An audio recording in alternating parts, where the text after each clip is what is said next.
What is going on, everybody? Episode 178 of Wassup Flobo.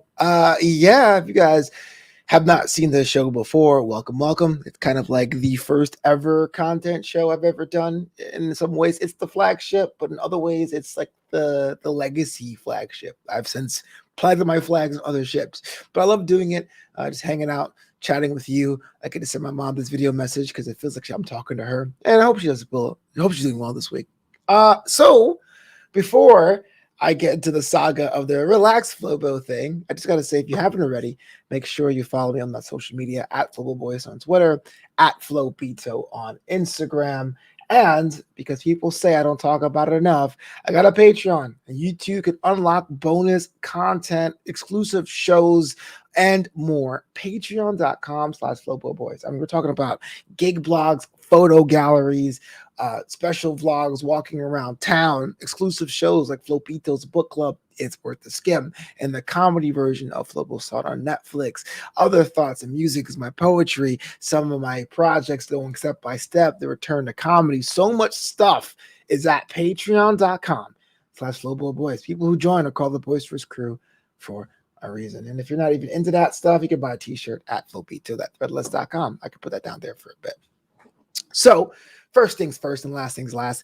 I came back last night to LA after spending a couple days in San Francisco. It was kind of a mini vacation in that way. It was 2 nights, which is the most I can give myself without feeling like I'm playing hooky too much. It's kind of the thing when you're self-employed and you're not really rolling in it quite yet. It was a cool experience. I go into detail about it on Patreon, so make sure you see that video. If you haven't signed up, now is a time and perfect opportunity to do so. But it was interesting to see how big this state is. You know, when I was at California Adventure Theme Park here in Anaheim, it's a theme park run by Disney that's basically California themed. There are different aspects of California that they underscore, and I get some of it now. I mean, seeing the maritime kind of lighthouse town that I'm sure San Francisco was at one point, and how it's this megalopolis now is kind of interesting. And I get when people like, well, I was torn. At times, I understood the charm of San Francisco. I'm like, oh, I get it. Why they sang about it. Why the heart was left there. Why people who live there go, I love that town. And other times I go, huh, it's San Francisco, huh? All right. I also see why that scene in Up makes a lot more sense of having the house on this stupidly modern street. that's totally San Francisco. As for me, I got Toronto vibes. I kind of prefer Toronto, but I'm not here to shade anybody. It was cool to stick out the house, though, to see other things. I went to a Giants game on Sunday. I saw some of the neighborhoods, walked up plenty of hills. I had too many cramps in my butt cheeks to name. It was a good time. But in doing that, two things. One, I went to go meet a friend who's getting married in September. I'm unable to go to the wedding, so I want to see him before he went off to wish him well. The one thing I realized about the stuff I do here, the content stuff, is I try to be smart about it. I said, I'm going to be gone for 2 days. What can I stack to put it out of my mind? So I had prepped this week's edition of New Amsterdam Radio, which is airing tonight. I had recorded an episode of Wassup Flobo After Hours, which aired Monday night. It streamed at the scheduled time, but it was pre-recorded for the first time, which I was a little nervous about. It felt like leaving the baby at home, right? And I tried to do some of my articles beforehand. And it was an interesting thing. On one hand, very freeing, very liberating. I think my entire time I was in San Francisco, I had one DJ wedding call that I could not avoid. And sorry, that's my Telegram app. There's one DJ call I could not avoid. But other than that, it was pretty much me eating all kinds of food, breaking all kinds of diet, eating giant buttermilk bar donuts, which are easily my favorite these days. But on the other hand, and some of my friends and I were talking about this, having some things pre-recorded was oddly interesting. Having some of the reactions, getting it, some reaction being like, oh wow, it's pretty cool that Flopito was able to do this show and not be there, or it's cool, it doesn't matter, it's on my Monday night show, I don't care if it's pre-recorded.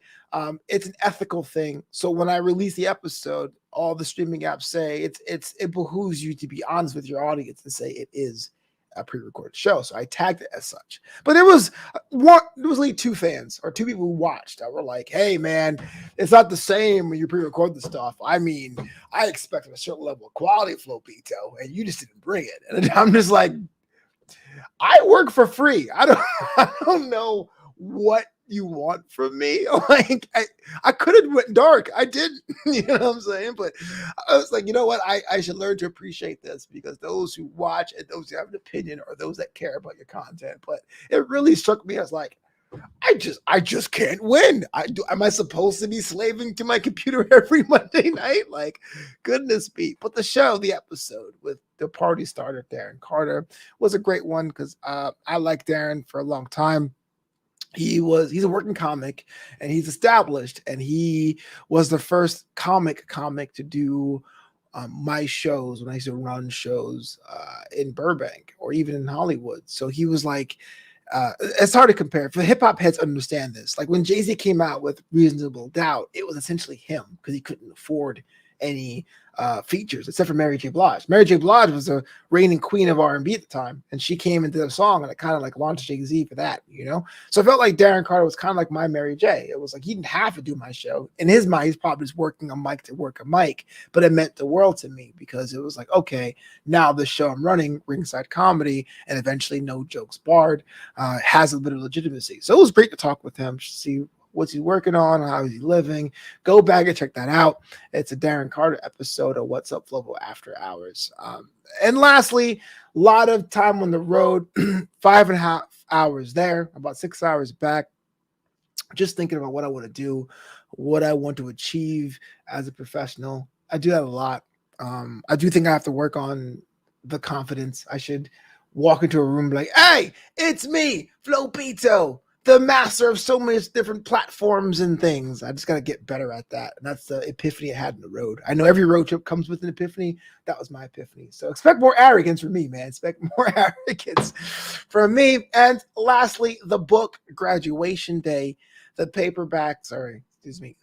Kindle edition will be available August 10th. Make sure you pre-order that now. It's called Graduation Day. The cover reveal was revealed about a week early to members of the Boisterous crew on patreon.com/FloboBoys. Those people got to see the book cover about a week and a half early before anyone else. But now it's out to pre-order August 10th, Graduation Day. The paperback version is coming soon. I'm still working with Kindle and Amazon because they are very particular in their things. Hopefully that'll be available as well. So make sure you pre-order the book. Graduation Day. I'll make sure I'll tag everyone when it's released. Let me know what you think when you check it out. It's available on Kindle and available as a paperback. Crossing fingers, hopefully eventually August 10th. That is a week from now. And before I get out of here, today is August 4th. August 4th, 2007 was the first day I drove into the city of Tustin in California. So it is my California anniversary. Pretty crazy. I went to a whole different part of the state this week, and now I'm here just reflecting on my time here. I thought the idea was to be in entertainment, and I wanted to still do that.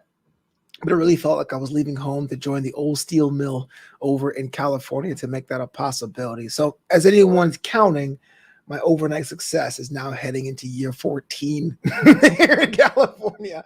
August 4th is my California anniversary. August 10th is my comedy anniversary. That would be 7 years of me doing stand-up. And so hopefully I get to have more days about that. That does it for me on this edition of What's Up, Flobo? See you next week, and be kind and make sure you